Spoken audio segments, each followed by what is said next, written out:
కలకత్తాకు చెందిన east India film company మన దేశంలో తొలి లవకుశ చిత్రాన్ని బెంగాలీలో తీసింది.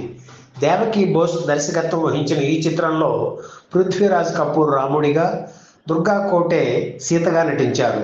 ఈ చిత్రం ఘన విజయం సాధించడంతో తెలుగులో కూడా సినిమా తీసి పెట్టమని ఈస్ట్ ఇండియా కంపెనీ దర్శకుడు సి పుల్లయ్యను కోరింది. బెంగాలీ చిత్రం కోసం వేసిన సెట్స్, తయారు చేసిన రథాలు, కాస్ట్యూమ్స్ సిద్ధంగా ఉండడంతో లవకుశ నిర్మాణం వేగంగా సాగిపోయింది. పారుపల్లి సుబ్బారావు శ్రీరాముడిగా, శ్రీరంజని సీతగా నటించారు. తెలుగు సినిమా పాటలో రికార్డులుగా రావడం అన్నది సతీ సావిత్రి చిత్రంతో ప్రారంభం కాగా 1934లో వచ్చిన ఈ లవకుశ చిత్రంతో రికార్డుల అమ్మకాలు మరింత ఊపందుకున్నాయి. తెలుగులో సూపర్ హిట్ చిత్రం లవకుశ. తెర మీద సీతగా శ్రీరంజని పడిన కష్టాలు చూసి తట్టుకోలేక ప్రేక్షకులు ఏడ్చేసేవారు. సాక్షాత్తు సీతమ్మే వచ్చి ఈ సినిమాలో నటించిందని జనం నమ్మేవారు. ఇక రెండవ లవకుశ చిత్రం 1958లో ప్రారంభమైంది. ఇందులో ఎన్టీఆర్, అంజలిదేవి నటించారు. సి పుల్లయ్యే దర్శకుడు. విశ్వవిఖ్యాత నట సార్వభౌమ నందమూరి తారక రామారావు నటించిన లవకుశ చిత్రానికి భారతీయ చలనచిత్ర చరిత్రలో ఒక ప్రత్యేక స్థానం ఉంది. ఆంధ్రప్రదేశ్ జనాభా 3 కోట్లుగా ఉన్న ఆ రోజుల్లోనే ₹1 కోటి వసూలు చేసిన చిత్రం ఇది. అలాగే తెలుగునాట తొలిసారిగా 500 రోజులు ఆడిన చిత్రం కూడా ఇదే. అది వరకు ఆ రికార్డు ఎన్టీఆర్ నటించిన పాతాళ భైరవి చిత్రానికి ఉండేది. ఆ చిత్రం 245 రోజులు ఆడింది. తెలుగు, తమిళ భాషల్లో తీశారు. తమిళ వెర్షన్లో ఎన్టీఆర్, అంజలిదేవి, నాగయ్య నటించారు. లవకుశులుగా తమిళ బాలనటులు నటించారు. లవుడు వేషాన్ని ఓ బాలనటి పోషించింది. స్క్రిప్ట్ పరంగా తెలుగుకి తమిళ వెర్షన్కి పెద్ద తేడా లేదు. కాకపోతే తమిళంలో పద్యాలు లేవు, అంతా వచనమే. తమిళ వెర్షన్ కూడా సూపర్ హిట్ అయింది. మధురైలో 40 వారాలు ఆడింది. హిందీలో డబ్ చేస్తే అక్కడ కూడా 25 వారాలు ఆడింది.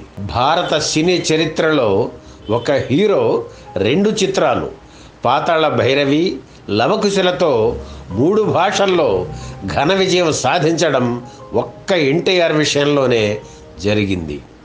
అలాగే ఒకే సంవత్సరం లవకుశ, నర్తనశాల, తమిళ చిత్రం కర్ణన్ వంటి అవార్డు చిత్రాల్లో నటించినందుకు రాష్ట్రపతి నుంచి ప్రత్యేక ప్రశంసా పత్రం ఎన్టీఆర్ అందుకున్నారు. లవకుశ చిత్రాన్ని అల్లారెడ్డి శంకరారెడ్డి నిర్మించారు. ఇవాళ మనం చూస్తున్న భారీ చిత్రాలు, మల్టీ స్టారర్ ప్రాజెక్టులను దాదాపు 79 ఏళ్ల క్రితమే తీసి చూపించిన ఘనుడు ఆయన. ఏది చేసినా భారీ స్థాయిలో చేసే మనస్తత్వం శంకరరెడ్డిది. ఎన్టీఆర్, ఏఎన్ఆర్, అంజలిదేవి, సావిత్రి కాంబినేషన్లో ఆయన అంతకుముందు చరణదాసి చిత్రాన్ని నిర్మించారు. అప్పటికే భారతదేశంలో రంగుల వైభవం మొదలైంది. దక్షిణ భారతదేశంలో శాలం థియేటర్స్ సంస్థ రంగుల్లో ఆలీబాబా 40 దొంగల చిత్రాన్ని తీసింది. తెలుగులో తొలి కలర్ చిత్రాన్ని తనే తీయాలని శంకర్రెడ్డి మనసు పడ్డారు.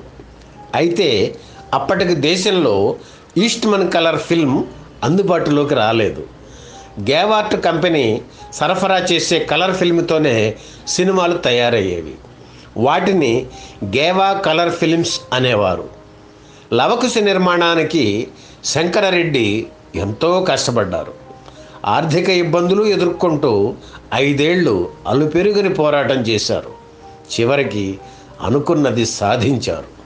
ఇక ఈ చిత్రంలో వాల్మీకిగా నాగయ్య, లక్ష్మణుడిగా కాంతారావు, భరతుడిగా సత్యనారాయణ, శత్రుఘ్నుడిగా శోభన్ బాబు, లవుడిగా నాగరాజు, కుశుడిగా సుబ్రహ్మణ్యం, భూదేవిగా ఎస్ వరలక్ష్మి, రజక దంపతులుగా రేలంగి, గిరిజ నటించారు. 1963 మార్చి 29న లవకుశ చిత్రం విడుదలయ్యింది. ఈ సినిమాకు ప్రేక్షకులు బ్రహ్మరథం పట్టారు. ముఖ్యంగా గ్రామీణ ప్రాంతాల నుంచి జనం బళ్ళు కట్టుకుని వచ్చి మరీ ఈ సినిమా చూసి వెళ్ళేవారు. జంట నగరాల్లో లవకుశ విడుదలైన బసంత్, నటరాజు టాకీస్ ఎప్పుడో మూతపడ్డాయి. నటరాజు టాకీస్కు ఉన్న సికింద్రాబాద్ క్లాక్ టవర్ ప్రాంతం ఆ రోజుల్లో తిరునాళ్ళలా ఉండేది. మ్యాట్నీ టిక్కెట్లు దొరకకపోతే పార్కులో పడుకొని ఫస్ట్ షో చూసి వెళ్ళేవారు జనం. అప్పటికి అమీర్పేట చాలా చిన్న బస్తీ. మెయిన్ థియేటర్ ఖైరతాబాద్లో రీగల్ టాకీస్లో సినిమా కొన్ని రోజులు ఆడాక అమీర్పేట విజయలక్ష్మికి వచ్చేవి తెలుగు సినిమాలు. కానీ లవకుశకు సూపర్ కలెక్షన్లు ఉండడంతో బసంత్ టాకీస్ ఆ సినిమాను కంటిన్యూ చేసేది. దాంతో అమీర్పేట వాసులకు విసిగెత్తి రిక్షాలు కట్టుకుని నటరాజు టాకీస్కి వెళ్ళి లవకుశ చిత్రం చూసేవారు.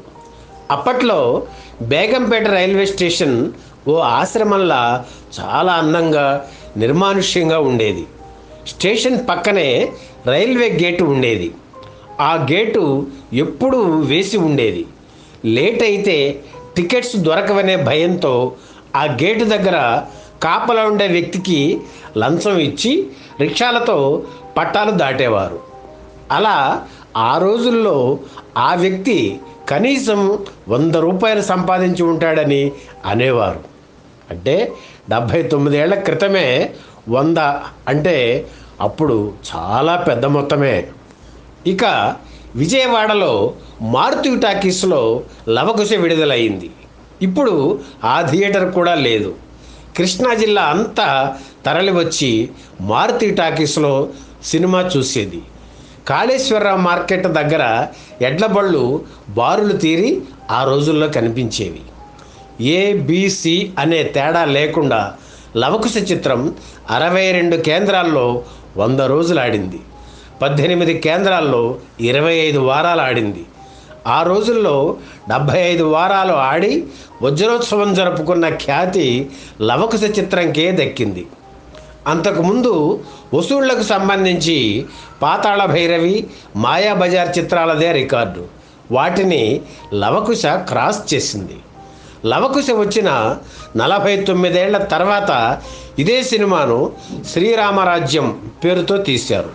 నందమూరి బాలకృష్ణ హీరోగా నటించిన ఈ చిత్రానికి బాపు దర్శకత్వం వహించారు. ఇది ఉత్తమ చిత్రంగా నంది అవార్డు పొందింది. లవకుశ చిత్రానికి సరిగ్గా 2 ఏళ్లకు ముందు ఎన్టీఆర్ రావణుడి పాత్ర పోషించిన సీతారామ కళ్యాణం చిత్రం రిలీజ్ అయ్యింది. ఆ చిత్రంలో ఆయన నటనకు ప్రశంసలు లభించాయి. ఇక లవకుశ సినిమా సంగతి చెప్పనక్కర్లేదు. రాముడంటే రామారావే అని భావించిన జనం ఆయన ఫోటోలు పూజా మందిరంలో పెట్టుకునేవారు. అలాగే సీతమ్మగా నటించిన అంజలీదేవి ఆ తర్వాత ఎక్కడ కనిపిస్తే అక్కడ కాళ్లకు మొక్కేవారు జనం. ఆవిడ ఆంధ్రదేశం వెళితే రైతులు ఉరికంకులు కోసుకు వచ్చి ఆవిడ పాదాల ముందు ఉంచి భక్తితో నమస్కరించేవారు. వాళ్ళ దృష్టిలో ఆవిడ అంజలీదేవి కాదు, తాము నమ్ముకున్న భూదేవి కూతురు. అందుకే అంత భక్తి.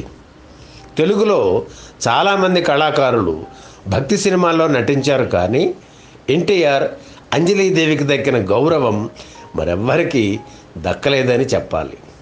దర్శకులు అయిన తండ్రి కొడుకులు చిత్తజల్లు పుల్లయ్య, సిఎస్ రావు లవకుశ చిత్రాన్ని అద్భుతంగా మలిచారు.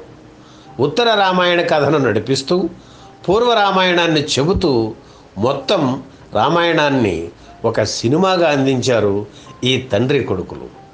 3 గంటల 50 నిమిషాల నిడివి కలిగిన ఈ చిత్రంలో దాదాపు 1:45 నిమిషాల పాటు 36 పాటలు, పద్యాలతో ప్రేక్షకులకు వీణుల విందు చేశారు మధుర గాయకుడు ఘంటసాల.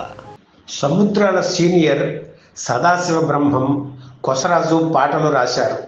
కొన్ని పద్యాలను సముద్రాల సదాశివ బ్రహ్మం రాయగా, కంకంటి పాపరాజు, దువ్వూరి రామిరెడ్డి రాయగా బహుళ ప్రాచుర్యం పొందిన కొన్ని పద్యాలను ఇందులో అనువుగా చూపించారు.